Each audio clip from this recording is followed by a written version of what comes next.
this should be a fun conversation with Dr. John Delony. That's the only time I'm going to say be formal with you, John, because just John. Yeah. I've checked you out enough to know, like myself, I tell people when they say, how do you want to be called? I'm like, you only have to use doctor if it's a formal introduction or if you're going to call me something derogatory. I'd just soon be doctor, whatever. That's exactly right. But on a witness stand is the only time I like it.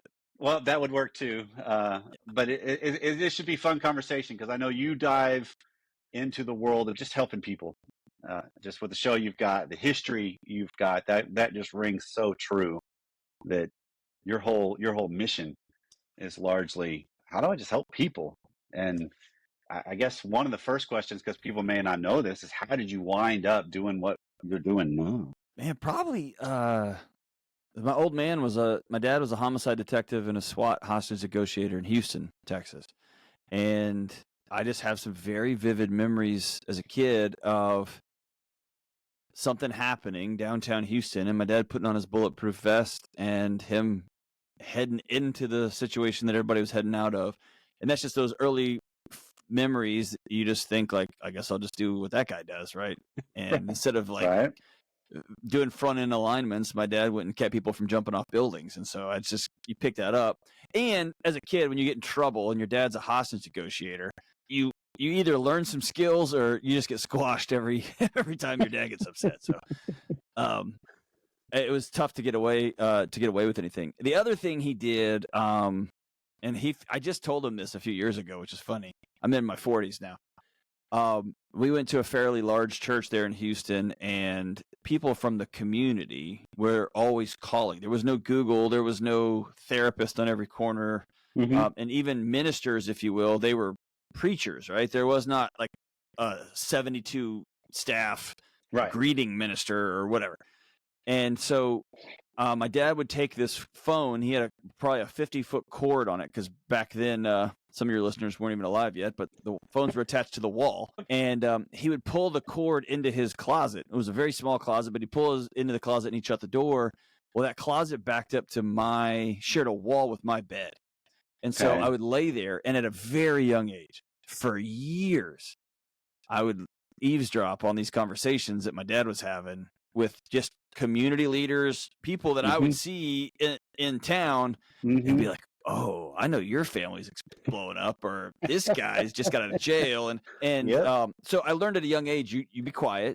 Like, confidentiality is important, but also I just had a ringside seat to, it doesn't matter what car you're driving, what suit you're wearing, everybody's fighting battles. Yep. No marriage is working right. And I got to hear how my dad did it. And I think that just planted a bunch of seeds. And so it was pretty natural. And then one day I was a business major and I took my girlfriend to see Good Will Hunting. And I remember leaving the theater and I went and changed my major on Monday and said, oh, yeah, there you go. I want to be Robin Williams. Yeah, I want to be that. That was the picture I wanted. Yeah, that was it. I love it because it is one of those things that seems like it's such a natural component of we glean so much from our environment, which helps steer where we go, or we go the opposite of it. That seems to be kind of the human. That's exactly right. Condition. Yeah. So as this is unfolded for you, and as you have kind of keep coming across the ringside seats and even behind the scenes with people that call your show, or just people you interact with in the profession you've been in the therapy, coaching, counseling world. I know you wrote the book on the non-anxiety, right? The idea of the phrase I love most is, what if we actually looked at anxiety as it's a smoke signal of something going on, and unpack that a little bit, because I think that's most time I hear the word thrown around where we try to clinicalize it or medicalize it or pharmacologicalize it. I'm just making up words here, by the way, but unpack that a little bit. You have a doctorate. You can make up words when you have a doctorate. I think we've over dramatized it, and I've been buried by it, so I'm not minimizing it, but dude, it's just your body trying to get it's just an alarm. It's just your body trying to get your attention, that it's detected something that may or may not be true, but it's detected something or a bunch of things that are putting your safety at risk. That's it. Ta-da. And I mean, you and I could go down a rabbit hole about how we ended up where we ended up with the medicalization and the desperation for therapeutic interventions to be taken seriously, and then the DSM and all that drama. But it just, at the end of the day, it's anxiety is 99% of the time not something you quote unquote have. It is just your body probably working pretty good, trying to get your attention. And there is a time when that alarm gets uncalibrated. I ignored mine for so many years that eventually that alarm was not working well, right? Mm-hmm. It was ringing about everything. But it's just trying your body to get your attention. And I think that's a much more instructive, but a much more terrifying question to actually answer, because it's easier to say, my body keeps waking me up at 3 a.m. Mm-hmm. It's broken. I need to go get a pill that will fix that. It's scarier to ask the question, why is my body waking me up every night at 3 a.m.? What is it so scared of that it says we can't be asleep?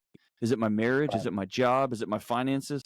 That's a way scarier question to ask. And it's a way scarier answer to get most of the time. Right, because that requires so much more of us. If I'm actually going to do something about it, that's where courage, bravery comes into play. Because I use a lot of the training I've been doing the last decade is used. It's been more under the element of regression in the brain, but it's still kind of the same zeitgeist fits here. I guess you could say that it's that element of, I think most of the time we want to go through life asleep, because if I really wake up, I realize I'm waking up to a nightmare. That's right. Yeah, I think if I truly look at what's going on and the incongruencies, I got problems, and I don't know if I really want to face them. Yeah, I was just writing that out this morning, and my little notes I keep to myself was, and they tend to be pretty sensational and not always honest, fully honest, or they don't pan all the way out. But I don't think people want to be happy. No. By and large, I don't think people want to be safe. By and large, I think people want to not be uncomfortable more than anything. Yeah. And we will endure years of a bad marriage. We'll endure years of an abusive boss. We're so scared of change and discomfort for a season that we will just we'll just park in hell to avoid it. And if we would seek out discomfort and head at the alarms instead of away from them or around them, there's almost always peace and clarity on the other side of that. Right. Yeah, that's that same kind of concept that I love the phraseology of, if I'm willing to wake up, and even if I realize it's really bad, but if I'll stay awake, it gets better. Yeah, and that's it's actually the last chapter in that book is choose your heart. Like, it's the idea that, you know what I mean? Like I'm sure you've talked about on the show, but like being 100 pounds overweight is very, very hard. Your life is hard. Your joints hurt. Your health is just tough. And losing 100 pounds is a nightmare. Yep. It's hard. And so it's not one path is easier than the other. You just got to, like, having a miserable marriage is hard.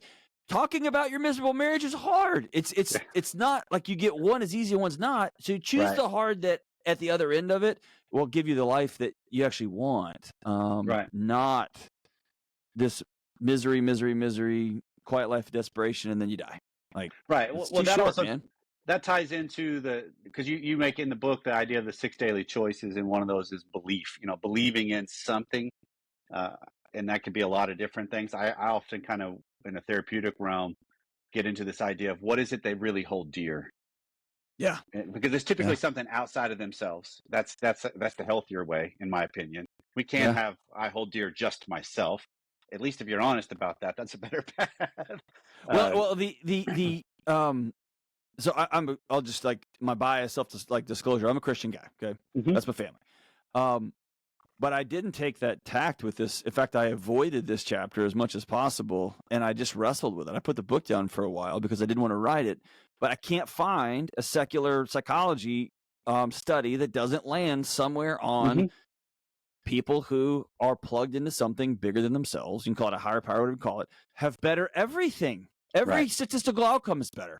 And so I actually approached the chapter from an anthropology and from an evolutionary psychology, and that's where it got interesting. All of human history, people have walked outside and looked up at the sky and fallen on their face and said, "Dear God," or "Dear gods, please rain or my family dies."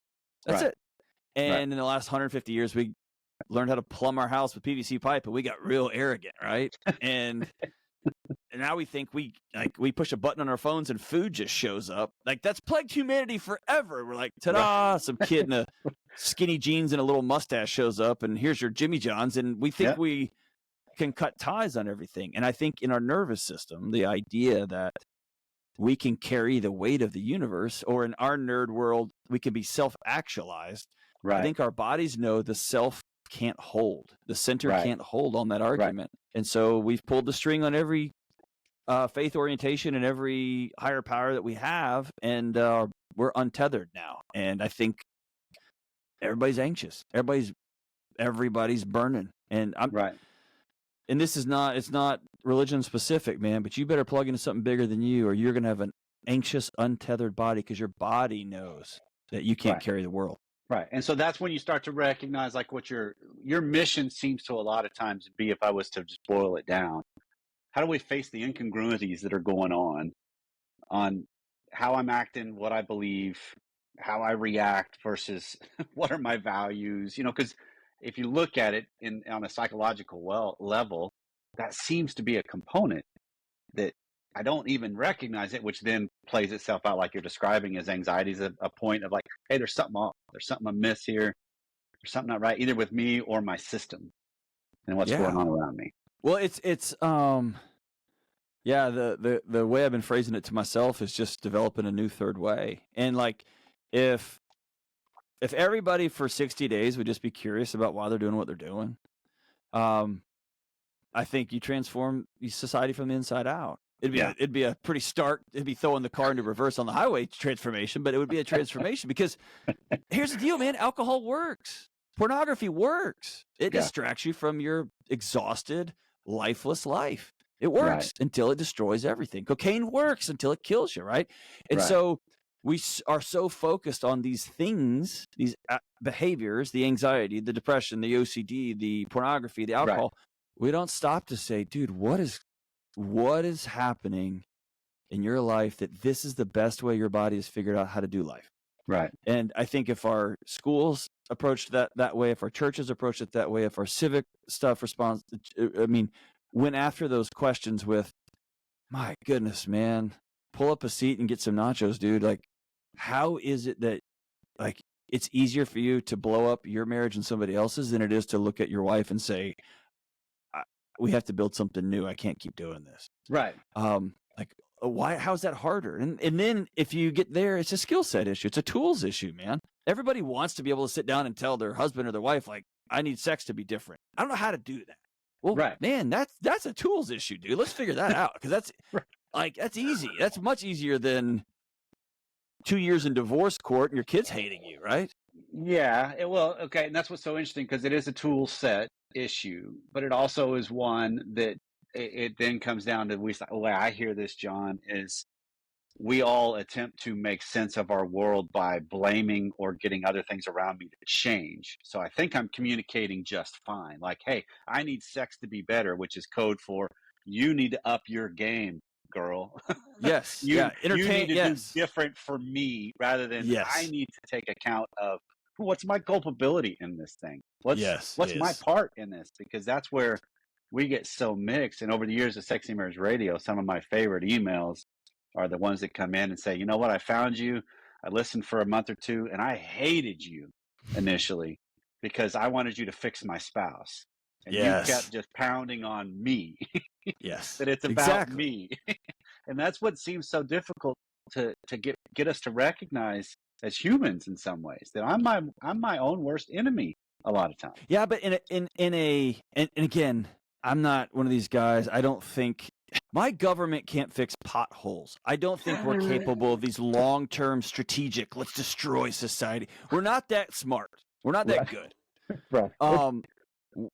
So I think it was all pretty well intentioned. I think people wanted to have abundance in food, and I think people wanted to make a bunch of money, and I get that.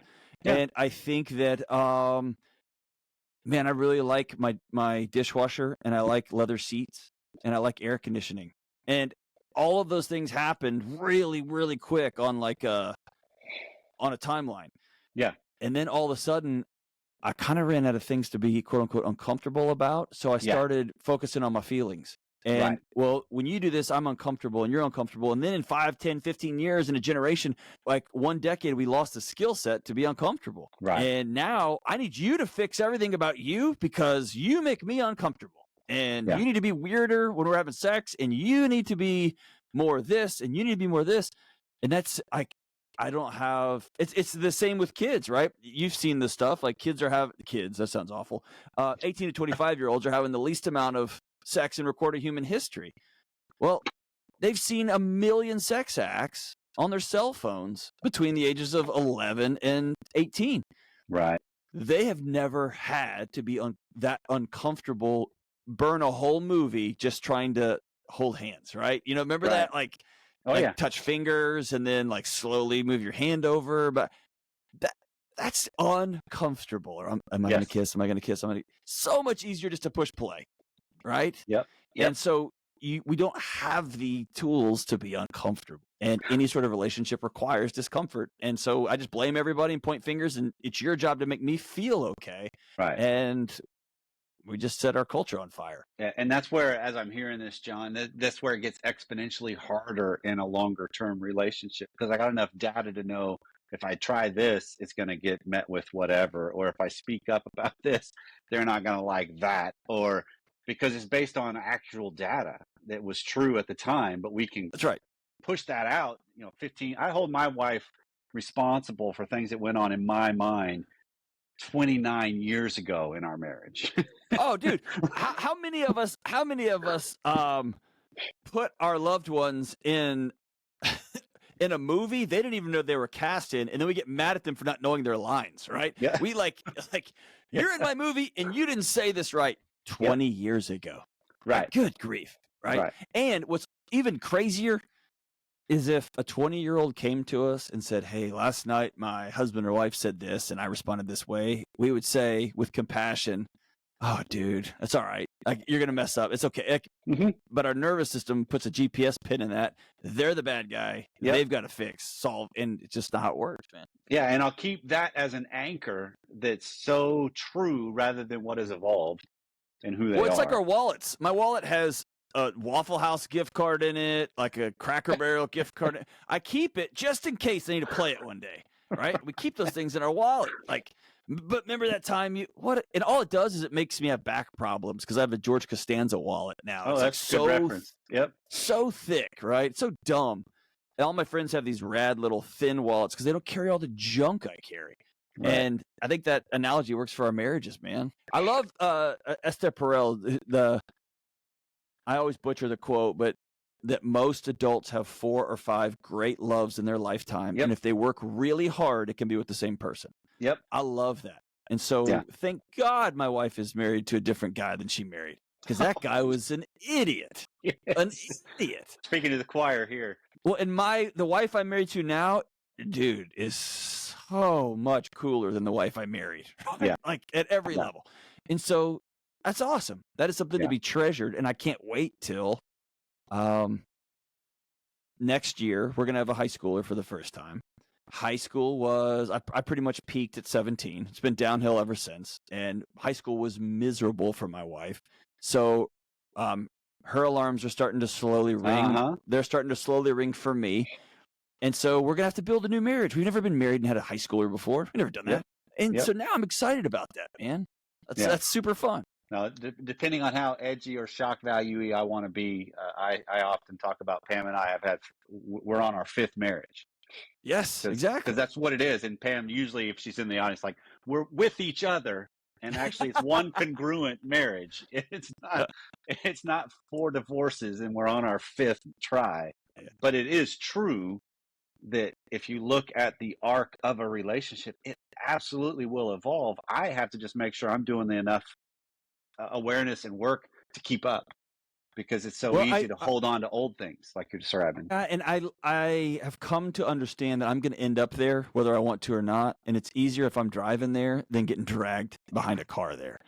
And so my marriage is going to change. My finances are going to change. My relationship with my kid is going to change. The best I can be intentional about getting there, as however uncomfortable that is versus getting dragged there, because that's more uncomfortable. It's just choosing your hard. I'm going to choose when my kids are really young to let them know that I'm a safe place for them to be, which means I got to keep showing up and it's boring. I'm going to keep reminding them, you will never have a cell phone in my house. It's never going to happen. I've done too many sexual assault investigations. You're never going to have social media. And then I get to my son's 14, and just yesterday, oh, Dad, but he's got a decade and a half of he knows, right? He knows. So that's not fun on a day-to-day basis, but I knew we were going to be here eventually. And so here we are. And I drove here instead of getting dragged here. Right. And so if we do that with our marriages, we do that with our kids, do that with work, we're going to get there anyway. And so let's pivot it back to how we started with the idea of the anxiety, and it's a signal of something going on. And tell me if you see this the same way I do in a lot of ways, that I can have this uncertainty, that this thing my brain just doesn't want to see about something going on in my life, something about me, and when I actually see it and choose that hard, the anxiety settles.